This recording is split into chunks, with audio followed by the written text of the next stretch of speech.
Hello everyone and welcome to Avantika Designeering Series or ADS as we like to call it. Every week on Wednesday, we feature design and technology leaders who share their professional journey, their thoughts on their domain of work, and designeering where the world of design and engineering meet. Make sure you follow us on social media Instagram, LinkedIn, Facebook, and Twitter. And with that, let's continue with your show. There are many buzzwords thrown around in the customer sphere, but two of the big ones relate to experiences: customer and user. Although CX and UX are different and unique, they must work together to succeed.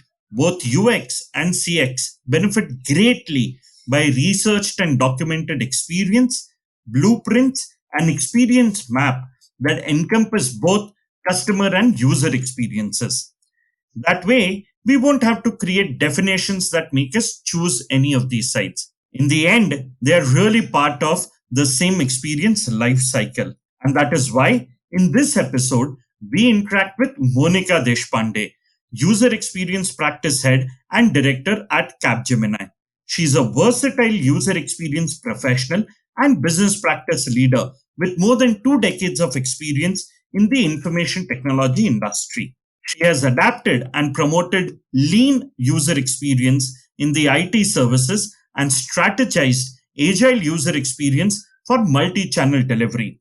And that's why, on our journey of discovering designeering, we talked to her about using UX for CX.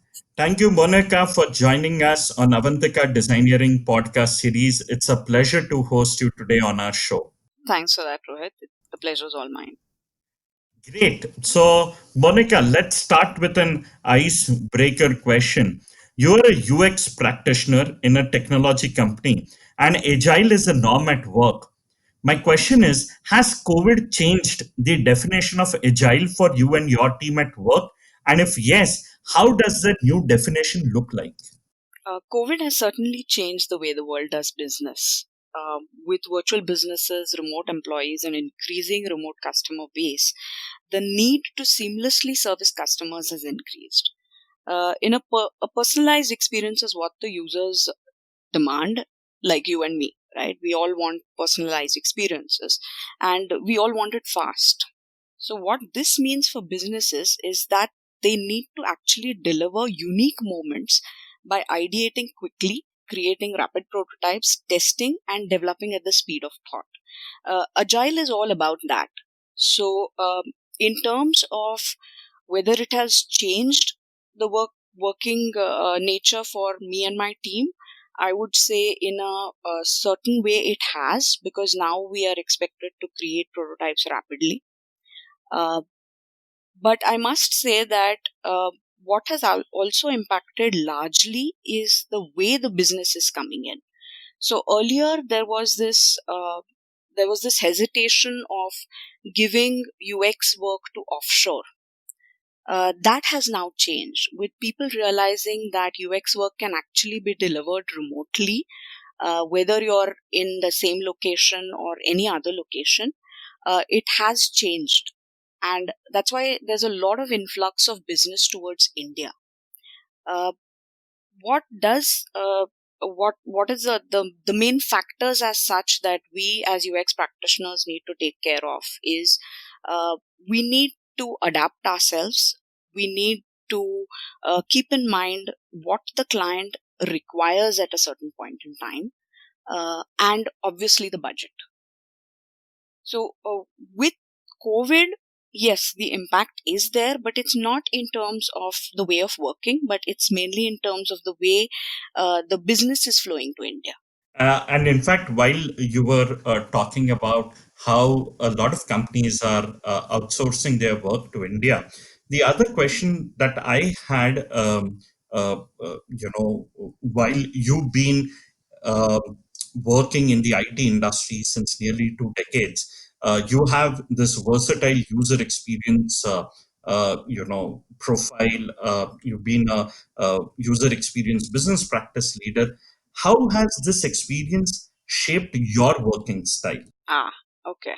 Uh, Now, as a UX professional working from India, I have always believed that as Indians, we are an aware and tolerant community. We've always been exposed to different cultures, different religions, and this has made us sensitive to knowing and understanding the differences that persist side by side. This actually makes us stronger in realizing what the end user needs are. It also makes us, I would say, better at listening to things. The only challenge we face is we as Indians are often not able to voice our opinions and communicate effectively.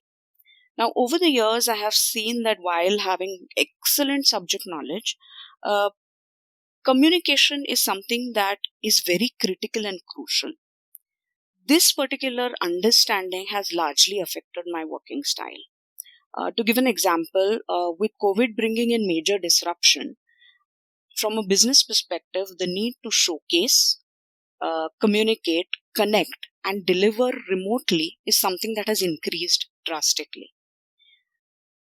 Putting in extra effort in communicating effectively is something that has changed, and that is something that is I would say very important for designers today. How you voice things also becomes very critical and crucial. Uh, I have actually, over a period of years, done a lot of how do you say exercises. I've done recordings for myself to figure out exactly what way should I communicate effectively when I'm either presenting or having a conversation remotely, right? So, as a UX professional and leading a team of 70 plus professionals today, the need to bring in more business means that I have to break bounds and convince people when we deliver from India. Communication is crucial, and that's something I believe that has shaped my working style over a period of years. Super.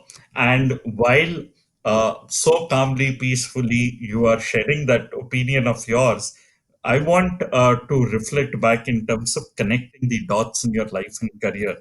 You started your career with a Bachelor of Science, then an MBA in marketing, and today you are UX director at Capgemini.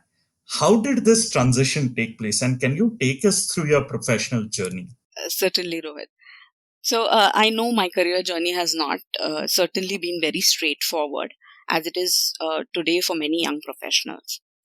Back when I was in college, there were limited career options. So it was a natural progression that after 10th, you opt for either science or engineering and then decide where your career takes you. Science came as a natural choice. Um, my father insisted that science will give me the options to actually diverge into whatever I want later. The computer arts course as such was something that just happened to me. Again, my father was the instrumental person here. He insisted that I learn computers. I did not want to go in for coding. It was just not my cup of tea, and that's when he pushed me towards computer arts. uh, while learning that, I realized that this is what I really want to do, and the rest, as is said, was just history. So I started as a graphic designer after completing my graduation in BSc chemistry, incidentally, and then moved. While learning on the job, I moved to becoming a team lead. Was leading a team of around 25 people then. With a change in the company direction, I also dabbled my hands in actual manual testing, web coding, and BI reporting as well, which was a huge change from what I was doing. But my heart wanted to go back to design. Back then, usability was just something I had read on the internet, and my then manager had also, given an introduction to the whole thing. That's when I knew that, okay, this is something I really want to do because by nature, I'm an individual who loves simplifying complexities. So then naturally, I had to do something formally to get into this line. That's when I did my HCI course from IIT Powai.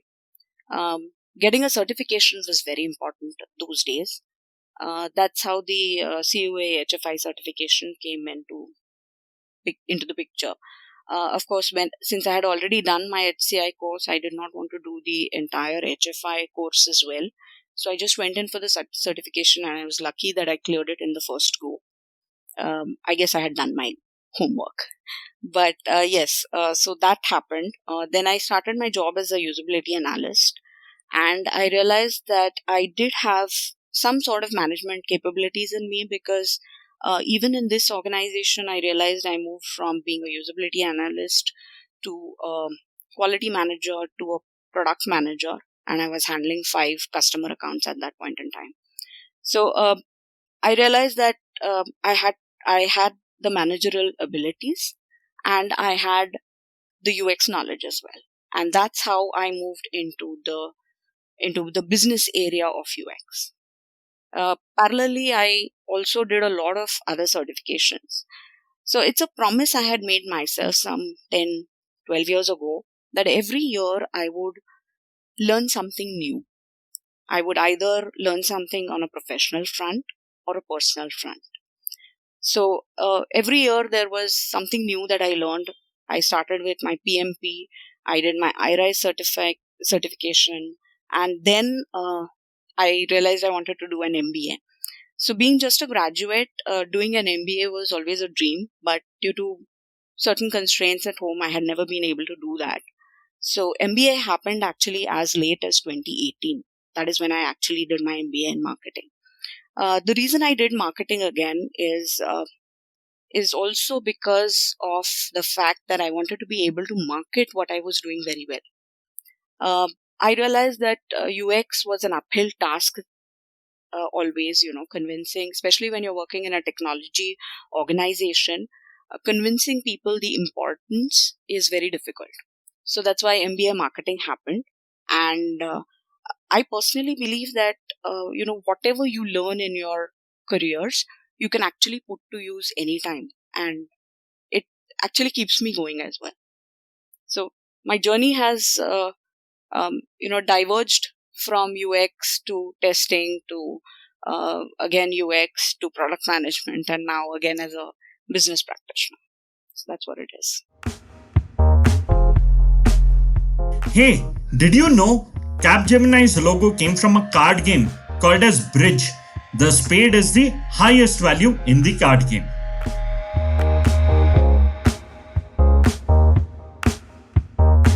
Wow, interesting. So, just to get into depth, every year this learning that you do, is it a formal education program or a course that you do? And do you still continue doing that? And if yes, which one are you doing this year? Okay, it's not a formal training course I do every year. Um, I try to do it, but not always.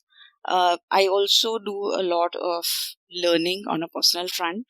So I did batik printing in the middle. I did pottery in the middle. I've also taken up guitar lessons in the middle. So anything that is that interests me is something that I learn. As far as the formal training is concerned, this year actually I did not do much in terms of certifications.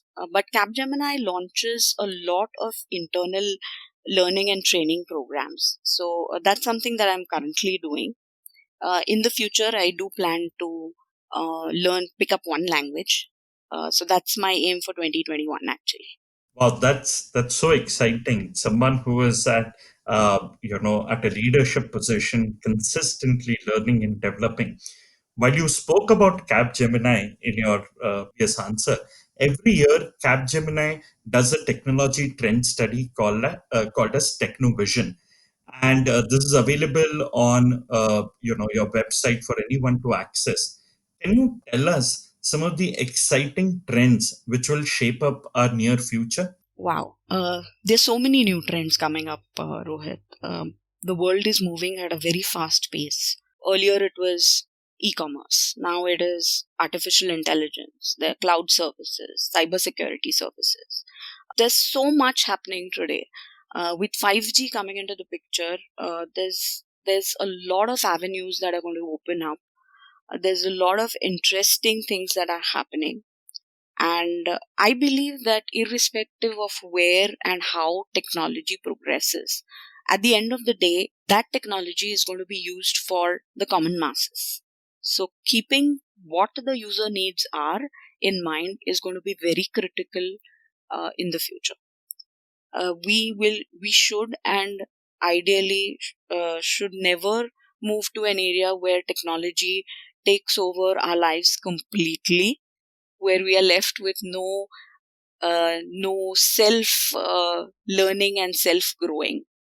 So I think that that balance is something, as a user experience professional, as a customer experience professional, we will need to strike and ethically design for the industry in the future. Wow, that's a noble thought in terms of how do we look at the big picture out there. In fact, while you mentioned the word collectively, there's an interesting thing, another interesting thing that I saw. I saw the collaborative work with Adobe and Capgemini in form of Creative Jam.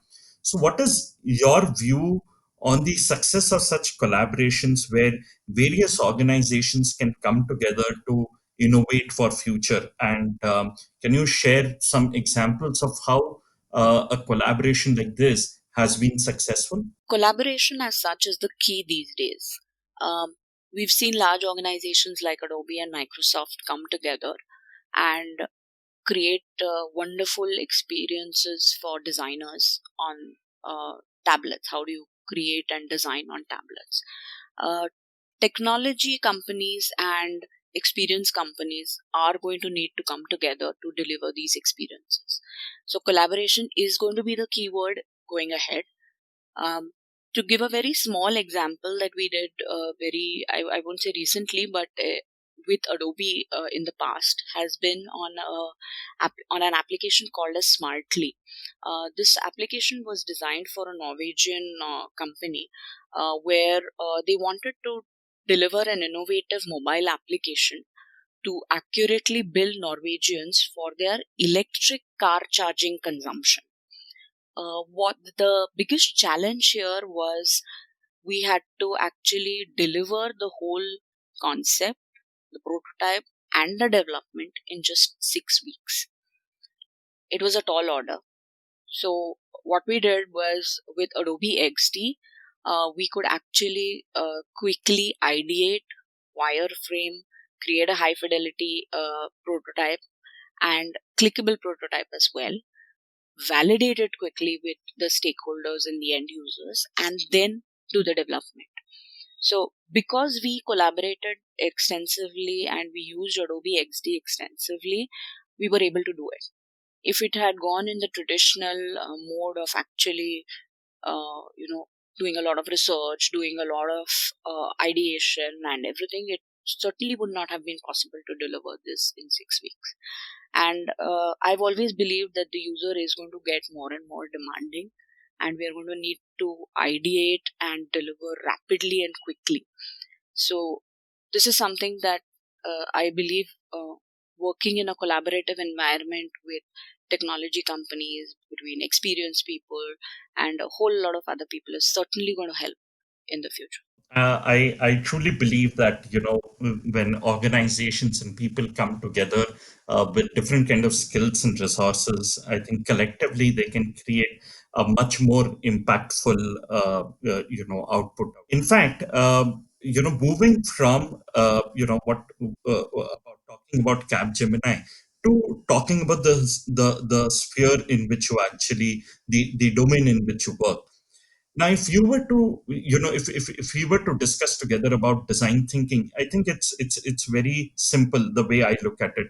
I like to think of it as a mindset that focuses on looking at challenges around us, and what one needs to do is to get the right mindset to make that difference and really find the right direction towards the right solution. The question that I have is, what are the qualities that one should have in order to get that design thinking mindset? Okay, that's a very specific question, Rohit. Design thinking as a science involves a whole lot more. But to step towards a design thinking mindset, I believe empathy is the key word. Without empathy, you will never be able to envision or innovate or even visualize what you want to deliver for your audience, your target audience. Empathy obviously encompasses things like understanding what the target audience, end user, or customer is thinking or feeling. Hearing versus seeing them do something. They say something but actually mean something. Understanding the tacit requirements becomes necessary. And then identifying the pain points, the benefits that the end user would get. That becomes crucial. And in order for us to do all this, empathy becomes very crucial. So I would say that if you actually want to get started on design thinking, sit in front of people, listen to what they have to say, empathize with their situation, and only then will you be able to move towards an innovative solution. Absolutely, and I think two of those skills are very tough to master in today's world when there are so many distractions around us. But spot on, right? Said that those are two really important things that are to be done. Moving further ahead, there are these standard business practices, and then there are best practices in every domain. Can you share some of the best practices in the world of user experience design in a technology company that should be adopted by everyone? Okay, that's honestly a tough one, Rohit. So I will answer you that in two ways. One is, as UX practitioners in a technology company, the need is always to adapt. Technology often takes focus, but if we have to make a difference in the solutioning, we need to adapt to what is the need of the hour. Knowing, drawing from experiences, earlier experiences, understanding and doing a bit of research on what the customer needs are is something that helps UX practitioners.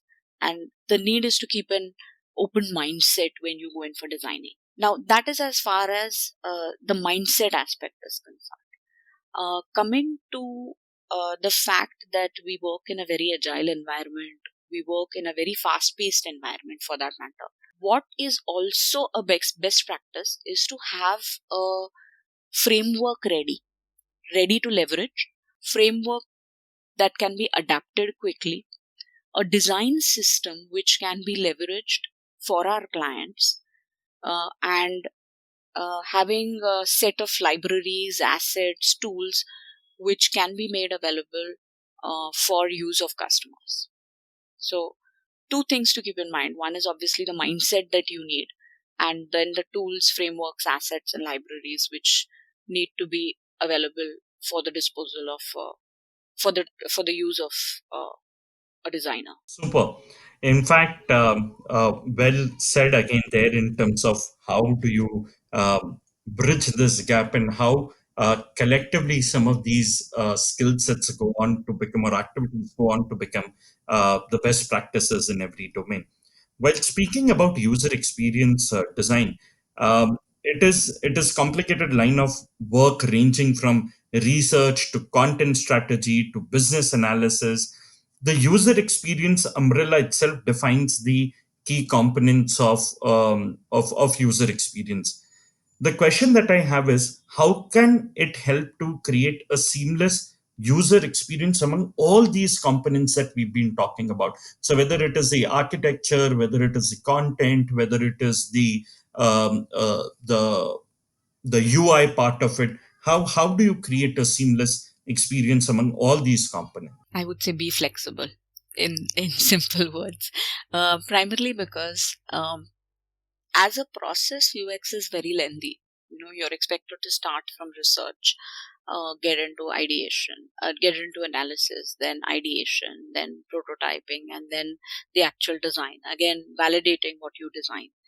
Uh, while the process keeps happening, uh, if you actually want to ensure that the experience that you are designing and the experience that you have with the entire framework is seamless, you have to be flexible. You have to learn to pick and choose what is required. You have to learn to design at the speed of thought and leverage what is there in your hands. Adaption, flexibility, and um, thinking on your toes is something that's really very important and crucial. These three things, and obviously learning never stops. So you have to learn to leverage what you've learned earlier and then deliver. Hey, did you know Capgemini has been selected as the winner of the Best Intelligent Word Recognition Solution Award in 2020? The AI Breakthrough Award program was conducted by AI Breakthrough, a leading market intelligence organization that recognizes the top companies, technology, and products in the global artificial intelligence market. Super. In fact, we also take great care of unboxing and experience, as we call it, and there's so many interesting examples around that. A sustainable design would also consider the recycling experience of disassembling a product at the end of its useful life.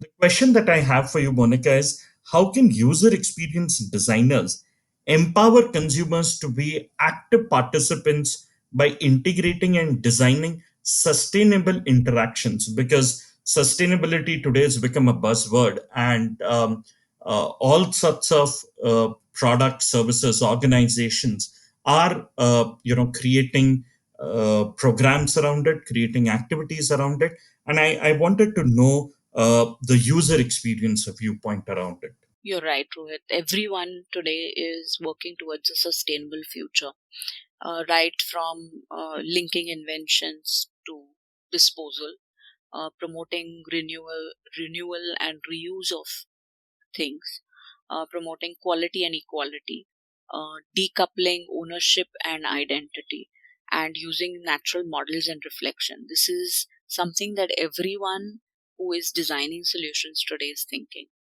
Now, from a user experience perspective, as a active participant in designing solution, it is going to become crucial that as user experience professionals, we look at the larger picture and define interactions that can be reused, define interactions that would create unique moments, but at the same time, these unique moments would not generate non-friendly, non-environmental friendly things. Um, we need to, as user experience professionals, we are going to have to expand our knowledge base into various other aspects. It's a growing field. It's an evolving field, and the more you learn, the more you realize that there's something more out there that you got to learn. So, as user experience professionals, we are going to have to evolve and then design for the future. So, in fact, while you've been talking about user experience needs to evolve, one of the other interesting buzzwords connected to this is the customer experience, and it is the new kid on the block. So, while most designers directly influence the user experience, they also need to understand the broader context of the customer experience. What are the nuances of each field, and how a better understanding of customer experience can make a much stronger user experience designer according to you? Rohit, first I'd like to say customer experience is no longer a new kid on the block. It's more of a teenager.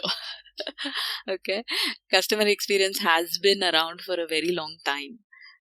It's just that it is gaining more and more prominence because of the work that is going in to deliver customer experiences where we are creating brand loyalty, where we are trying to give a seamless experience across multiple digital points, digital touch points as such. And this is something that uh, I believe as user experience professionals, we need to cross over to. Customer experience, the way I see it, is the larger umbrella with service design, user experience, information architecture, and the whole other things falling under it. Customer experience involves knowing the business side of things.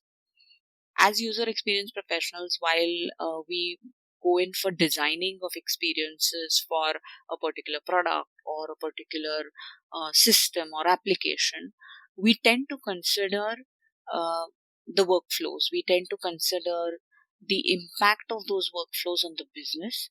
But there is very I won't say it's always the case, but I will certainly say that there are times when we do not get into the business side of things because of various constraints that often limits us in designing a satisfactory customer experience versus a user experience.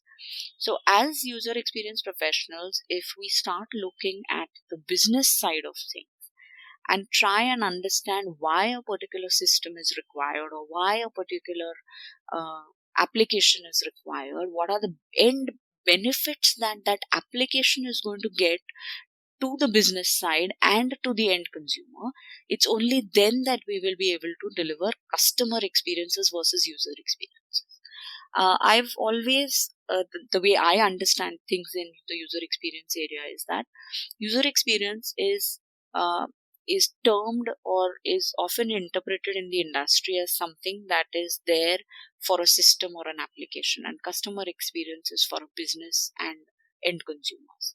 And that is something I believe is the right way to look at things, and something that will also help a user experience professional to transition from user experience to customer experience. Super. I think well said. And that teenager, the teenager context is a very exciting way of putting that across. In fact, while you speak about all of these things, one of the things that layers all of these things is technology. And today, technology looks very different. There's a 360-degree video on YouTube, augmented reality filters on Snapchat, and do it yourself virtual reality equipment like Google Cardboard. All of this have changed our conception of immersive experiences. The question that I have for you is, how can brands innovate to provide personalized interactions using future technologies? I believe brands as such should should keep the end user in mind when they're innovating. Should think and talk about creating unique moments and unique experiences with the end customer, which will ensure that the end customer is always loyal to a particular brand.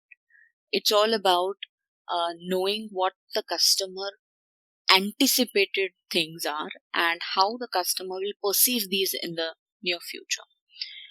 At the same time, with the influx of technologies that is there today, right? Like you mentioned, 360-degree videos that are there, or AR filters, or Google Cardboard things, right?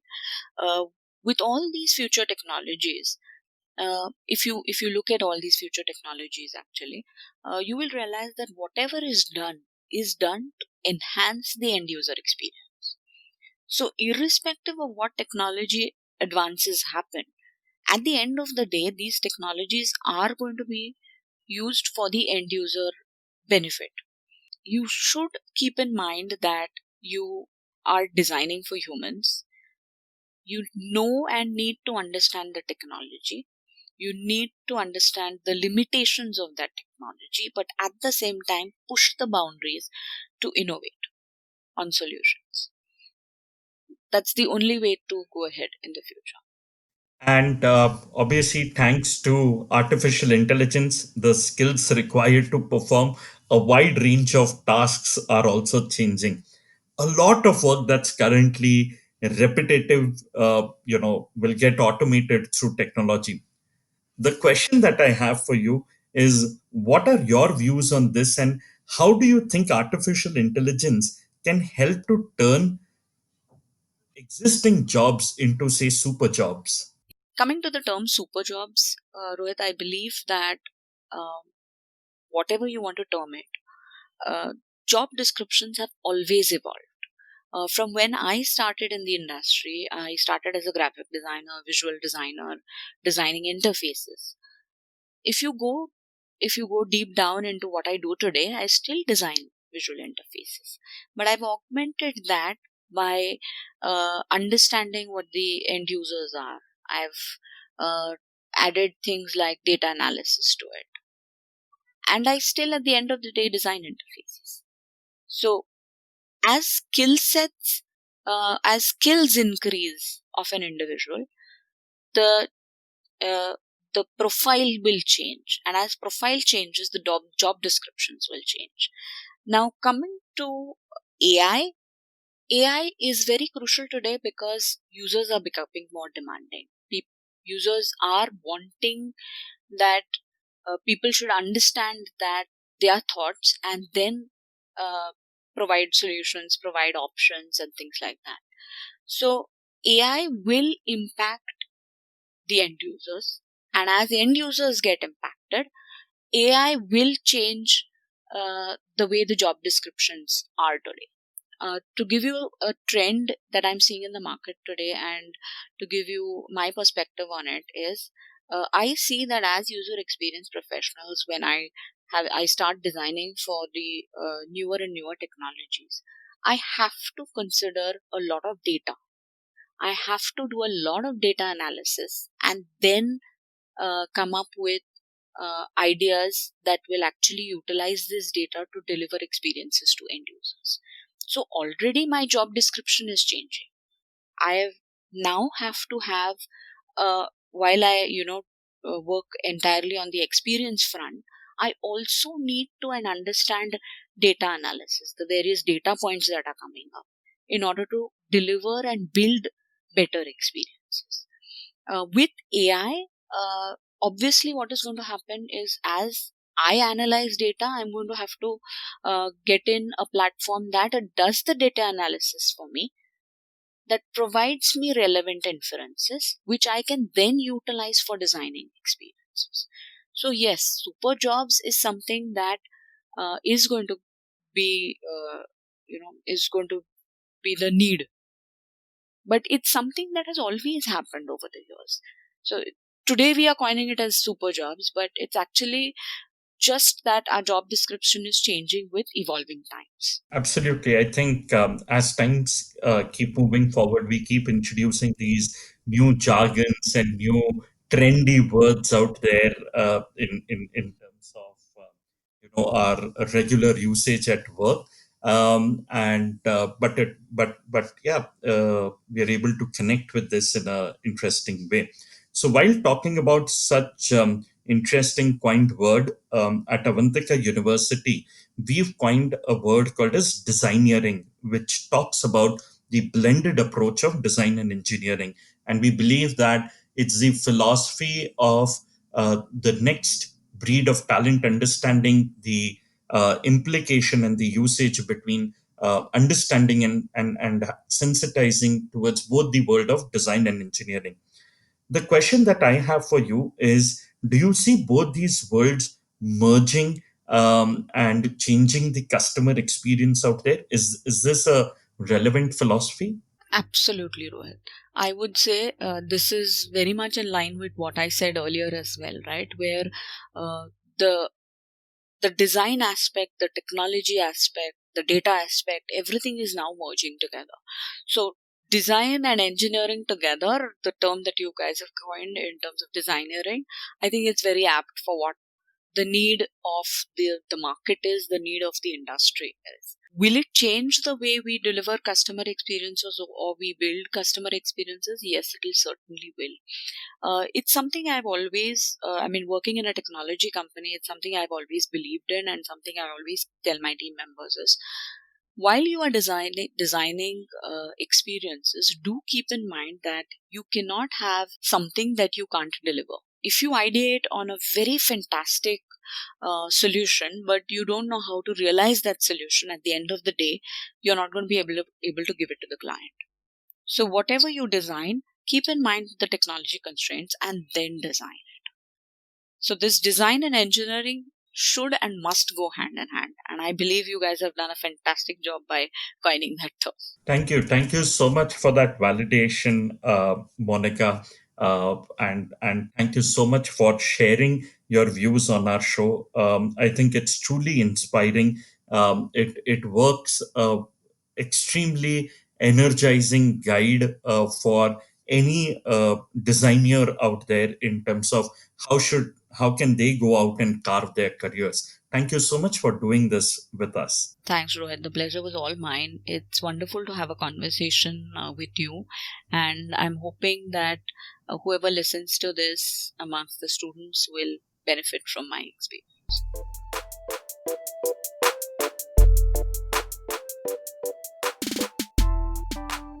Hey there, we hope you enjoyed our show. Do write to us on ads@avantika.edu.in.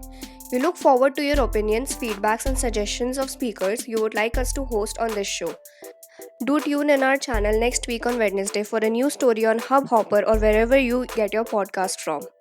Follow us on Facebook, Instagram, LinkedIn, and Twitter.